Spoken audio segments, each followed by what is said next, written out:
And welcome back to the Hot Lap and all your F1 news for the 14th of September. So, let's begin. It is the Baku weekend and Red Bull appear to very much be back and happy. And Perez is being buoyed by a Red Bull that he's described as being more together. He said it was definitely a good, solid day. And I think there are some basics.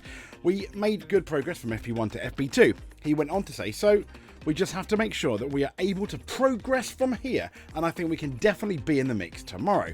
I think we are heading in the right direction. We're finding that we can put the car a little bit more together. It's still a long way to go, but it's promising what we've seen so far, and arguably this has been Perez's best FP1 and FP2 session for, well, maybe even this year.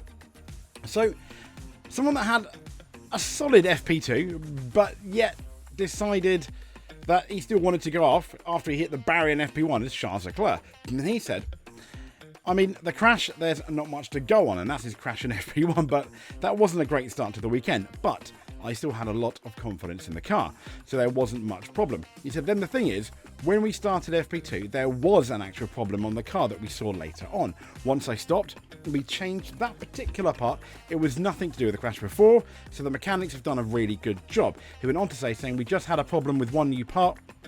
We changed that, went again, and it was fine.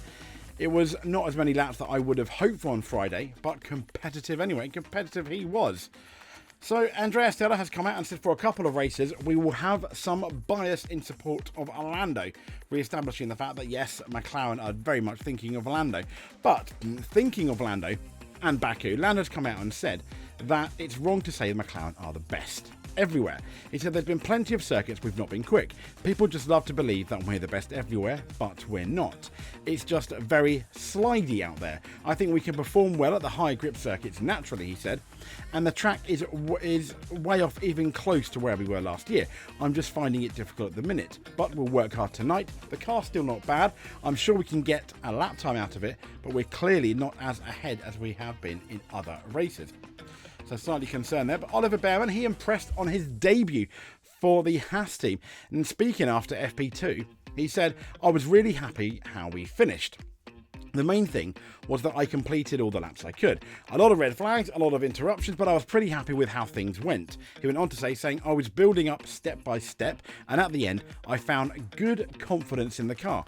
So yeah, a good way to go, sleep, and start fresh tomorrow. The whole weekend is a dry run for next year. I'm learning so much. Today was my first FP2 session, and indeed it was. Also, fairly happy is Lewis Hamilton. He's pleased by the Mercedes performance after they switched back to the old floor, and that was the floor where they have won races in the past this year.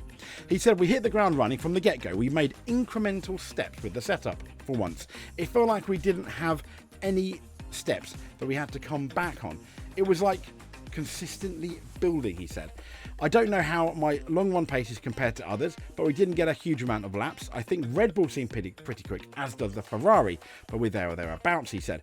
It's hard to feel a lot of difference between the two floors, but I'm happy with the one we have, and that may well be significant. But Russell insists he needs to up his game in Baku after, through no fault of his own, power unit issues, etc., but it was very much a mixed bag for him. And he admitted that he's struggling with the car out on track.